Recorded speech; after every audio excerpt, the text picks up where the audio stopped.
Welcome back guys, Rob Murphy from Holistic Healing Choices here. Now we're having a look at presupposition number 3. Every behaviour has a positive intention. So everything that we do invariably has a positive intention. Our action is always towards obtaining a favourable outcome, now whether we're aware of it or not.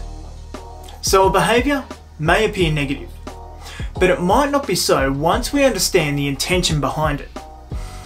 NLP makes a distinction between the purpose and intention behind the action and the actual action itself. So, what someone's doing as to the why they're doing it. We all have a reason for whatever we do. We are always aiming to actually achieve something. We might think of someone else's actions as annoying, but the person performing that has a positive intention. They have a purpose, which could be to feel relaxed whenever they smoke, or to boost their courage whenever they get drunk. A moment's reflection on our part will enable us to comprehend their behaviour better.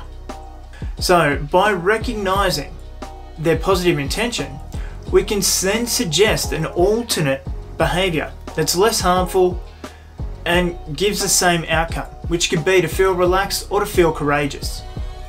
Now, accepting that every behaviour has a positive intention, we're less likely to react adversely to other people's actions and disapprovingly of how they think. So in neurolinguistic programming, behaviour includes thoughts as well as actions.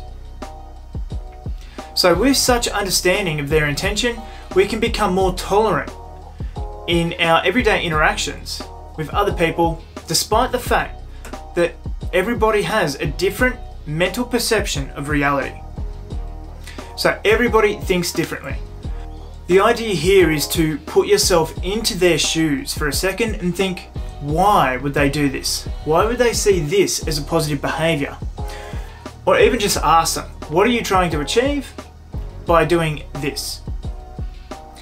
Now in that too, you'll find that people will do things for others or for themselves. So is it for the greater good of other people, or is it for a personal gain? And what is the positive intention behind that? So think of your manipulators, your people who want something. Even if they're playing little games behind your back, those sort of things where they'll tell one person one thing and then they'll go back and tell another person something else, it's to make them look favourable. So all of it has a positive intention for them to look better, because probably they're insecure in themselves.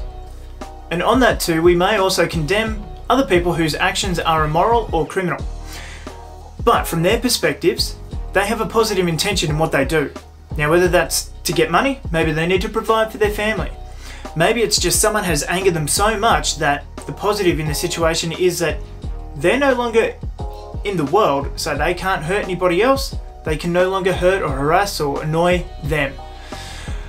Speaking of murder and homicide and those sort of things there.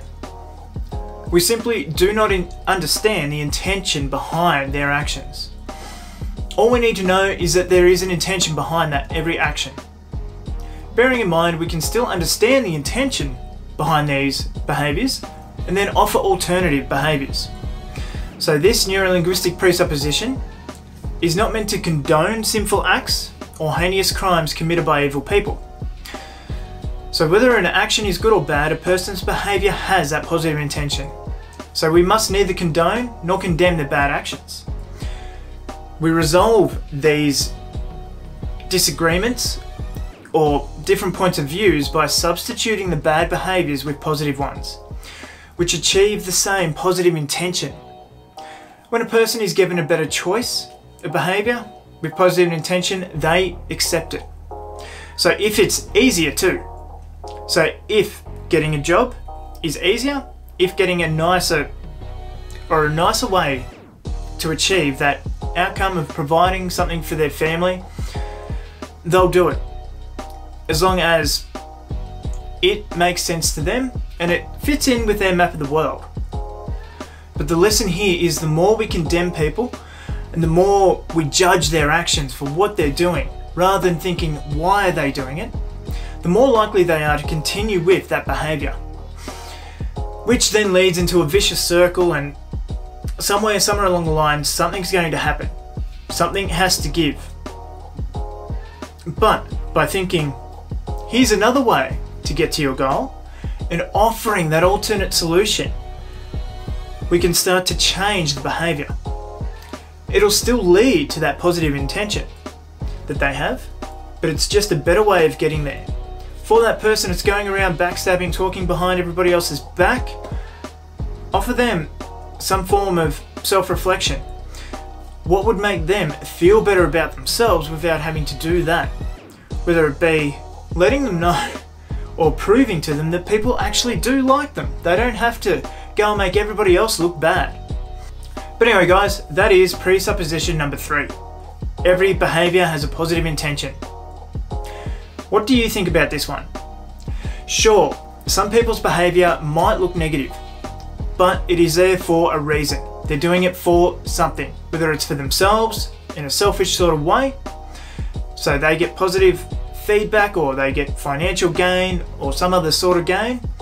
So even drugs can be seen as that. The need to escape. It's that positive, it's that relaxation, it's that thing right there for the moment. Or like steroids and stuff like that, it's for that gain for themselves. Whether they're insecure, whether they need to look better, whether they think being stronger, or maybe they're just not getting the results that they can. Maybe you can offer them some other form of training, situation for that, some other form of escape as well, or deal with the issues so that they're always in that calm state. But what are your thoughts on this one, guys? This is one of my favourites because once you look at the why someone's doing something, it makes a lot more sense. And you start to be less judgmental of what they're doing and why they're doing it. But anyway guys, that's it for this one. I'm Rob Murphy, and I'll see you in the next video.